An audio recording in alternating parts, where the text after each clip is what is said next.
Olá, minha amiga, olá, meu amigo. E agora? China. É claro que nossa aula de China a gente faz uma abordagem brevemente histórica e puxa para questões atuais, porque é a cara dos vestibulares. China, a segunda maior economia do mundo, atrás apenas dos Estados Unidos, né? China, um país que polui pra caramba, que tem como principal combustível o carvão mineral. Mas vamos ver outras questões, outras abordagens sobre este país. Vamos lá, a primeira coisa está aqui a espacialização, mapinha da China, perfeito. Essa daqui é a projeção de júniores, né?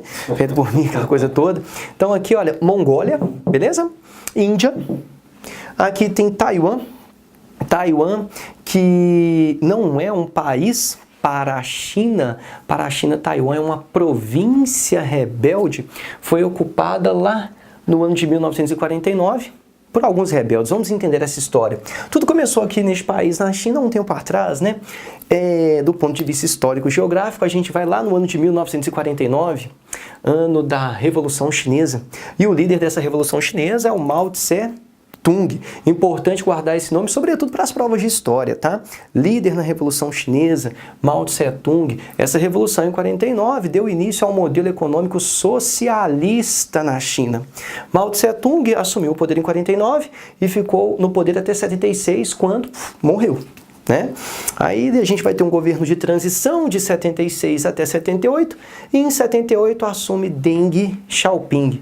Eu sei que os nomes são complicados, mas pô, guarde aí, tá? Mao Tse-tung, líder da Revolução Chinesa, em 49, ficou no poder de 49 até 76, contexto essencialmente socialista da economia chinesa. Em 78, assume Deng Xiaoping. Neste pequeno intervalo de tempo aqui, ó, nós tivemos um governo transitório, o governo dos quatro, beleza? Não é cobrado nos vestibulares, pode ficar tranquilo. Mas aí tem uma questão. Quando Mao Tse-tung, líder da Revolução Chinesa, assumiu o poder em 49, ele começou a perseguir todos os opositores. O Mao Tse-tung era membro de um partido chamado PCC. Eu vou colocar um H aqui, que senão você vai confundir com o primeiro comando da capital, né? Não é o primeiro comando da capital, aquele grupo lá de São Paulo. Aqui é PCCH, Partido Comunista Chinês. Beleza? O Mao Tse-tung, líder do Partido Comunista Chinês, começou a perseguir todo mundo que era da oposição. E os opositores eram do PN, Partido Nacionalista, também chamado de Kuomintang. Kuomintang, né? Isso, Kuomintang. Kuomintang. Tá aqui, ó. Beleza? Como ele começou a perseguir, né? Eu até brinco, ele começou a perseguir para dar um abraço afetuoso? Não. Ele começou a perseguir para acabar com a oposição. A oposição fugiu. E daí tem um fato curioso. A oposição fugiu da China. Escute, melhor dizendo, né? Para a China. Como assim? Fugiu da China para a China. Na época não existia Taiwan. Essa ilha aqui era chamada de Ilha de Formosa, uma ilha chinesa. Então eles saíram da parte continental chinesa e foram para a parte insular chinesa. Fugiram da China para a China. Chegaram lá, todo mundo que era do partido de oposição ao PCCH, ou seja, todo mundo que estava sendo perseguido pelo Mao Tse-tung, essas pessoas chegaram aqui em Taiwan e na concepção deles, eles realizaram um processo eleitoral, escolheram um líder e fundaram um novo país na concepção deles, chamado Taiwan. Interessante que eles foram extremamente estrategistas. Lá no contexto pós-1949, quando eles chegaram aqui, imediatamente eles se aproximaram dos Estados Unidos. Taiwan é um tigre asiático e recebeu forte investimento norte-americano. Dessa forma, nós temos esse pedacinho do mundo aqui, ó, só um pedacinho, nesse pedacinho do mundo aqui, um contexto bem da Guerra Fria. A China, que em 49, 50 e poucos, recebia grande apoio socialista soviético, e Taiwan recebendo apoio norte-americano. Portanto, existia um grande respeito por parte da China continental em relação à sua ex-ilha. Ilha de Formosa, agora chamada Taiwan, beleza? Muitos países reconhecem Taiwan como sendo países, outros não. A China, obviamente, não reconhece Taiwan como sendo Taiwan. Eles nem se referem a essa ilha como sendo Taiwan. Se referem como sendo Ilha de Formosa, uma província rebelde, ocupada por rebeldes da oposição do PCCH, ok? Beleza, em 78, Deng Xiaoping, após a morte de Mao Tse-tung, assume, e é esse o cara que vai promover um grande crescimento econômico na China. Como? Em 78 ele tem a ideia, de criar as ZEEs, Zonas Econômicas Especiais. Coloquei os pontinhos vermelhos aqui, são as Zonas Econômicas Especiais. Veja só, elas estão próximas do litoral chinês, e daí já tem uma dica.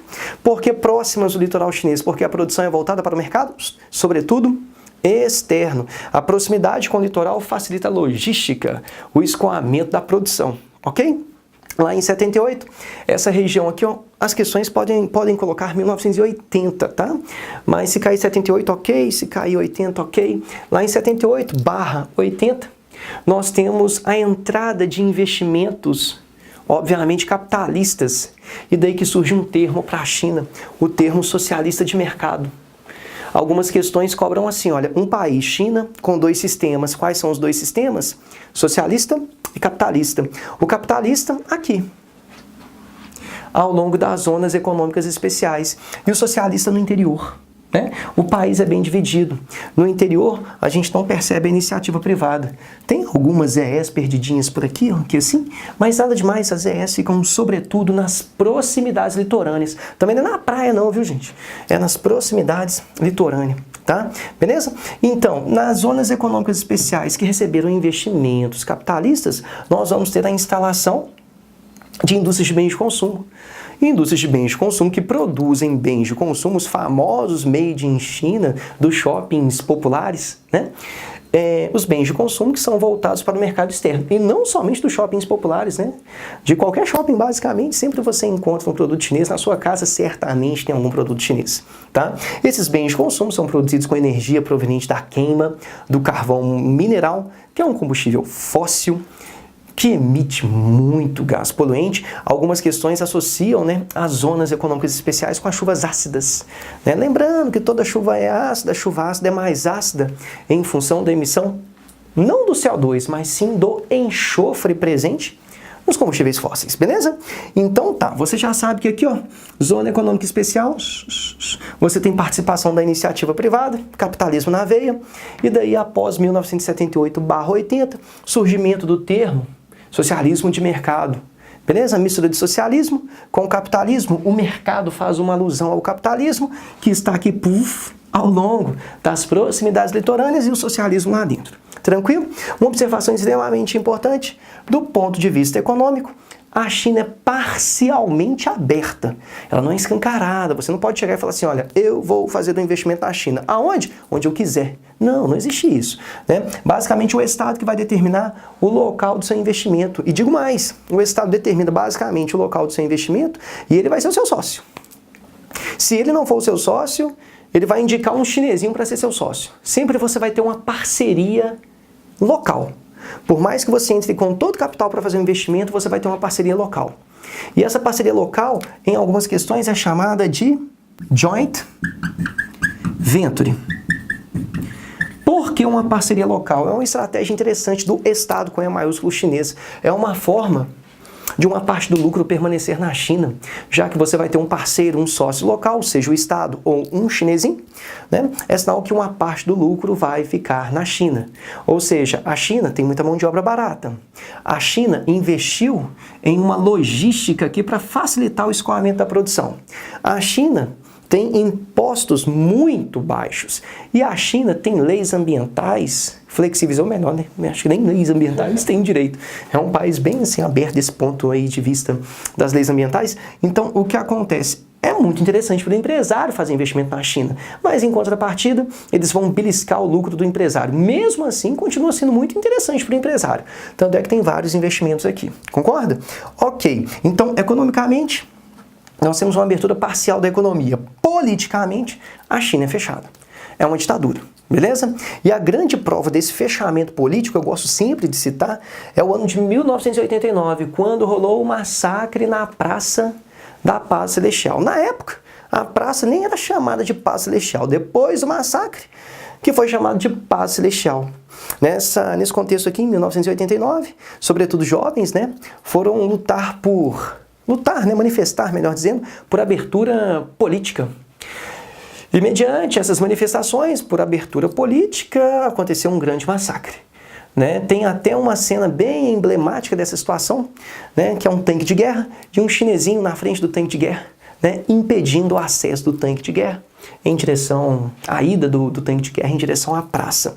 Não adiantou, o tanque de guerra surgiu, as forças do Estado, o tanque de guerra avançou, perdão, as forças do Estado avançaram e aconteceu um grande massacre, a praça, que hoje é chamada de Praça Celestial, virou uma praça de sangue, beleza? Então, esse é um fato que comprova que politicamente o país é fechado. Economicamente, é parcialmente, tá aqui, ó, aberto. Lembrando que você não pode fazer investimento em qualquer parte do país, depende ou não da autorização do Estado, beleza? Tá aí. Agora tem algumas observações que são bem interessantes, puxando para um fato bastante atual. Seguinte, 2015, fim da política do filho único.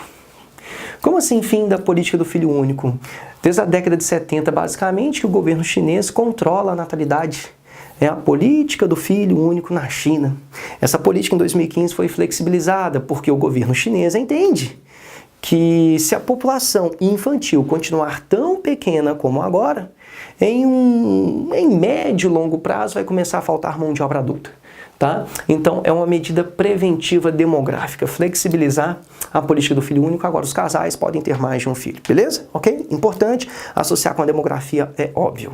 Segundo, volta para o mercado interno com a interrogação. Olha só, desde 2008 nós temos uma crise iniciada nos Estados Unidos que se tornou crise global.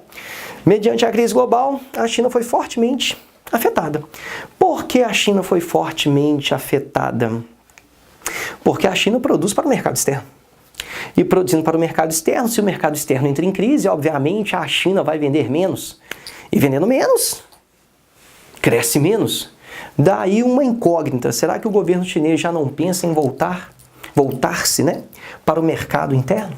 Por que ele voltaria para o mercado interno? Pô, aqui a gente tem 1,4 bi de pessoas aproximadamente. Se esse mercado consumidor começar a absorver a própria produção chinesa, é muita gente para consumir. Então, talvez a China cresça por ela mesma, não dependendo mais tanto como hoje do mercado externo. É uma incógnita aí, ninguém sabe se o governo chinês, né, vai priorizar mais o mercado interno em detrimento do mercado externo. Para isso, a mão de obra tem que ficar um pouco mais cara. O trabalhador tem que ganhar um pouco mais de grana para ele ter poder de consumo. Só que aí é um problema, que se o trabalhador ganha um pouco mais, o país deixa de ser tão atrativo para os investimentos industriais. Aí ninguém sabe como que o governo chinês vai resolver isso não.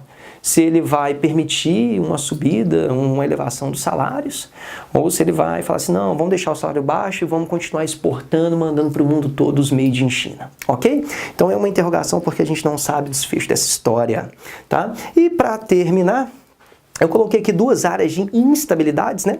Região de Xinjiang. A região de Xinjiang é ocupada por muçulmanos. Existe um forte movimento separatista nessa área. Tá? A região do Tibete é ocupada por budistas. Alguns dizem que budismo é religião, outros dizem que é filosofia de vida. A gente não vai discutir isso daqui. Só que eles são budistas e da etnia, tudo se encaixa, tibetana. Contrariamente à etnia majoritária na China, que é a etnia Han. Então, os tibetanos não se sentem chineses. Eles querem se tornar independentes. E os muçulmanos de Xinjiang também não, porque na China existe proibição de culto e eles são muçulmanos. Diferentemente daquilo que o Estado pensa, eles querem professar a sua religião, ok? E só mais uma informação, já estamos acabando. Coloquei uma setinha, migração, notícia assim, pé de página. A migração interna na China é proibida. Se você mora no meio, ou melhor, no meio rural não, né, no interior chinês, e tenta buscar uma zona econômica especial, provavelmente você não vai poder entrar. O governo bloqueou essa migração interna do próprio chinês, obviamente, porque as zonas econômicas especiais estavam ficando infladas, um grande caos urbano. Então a China é mesmo um país muito interessante. Proibir a migração interna, isso é diferente. Beleza? Ok, um abraço. Tchau, tchau.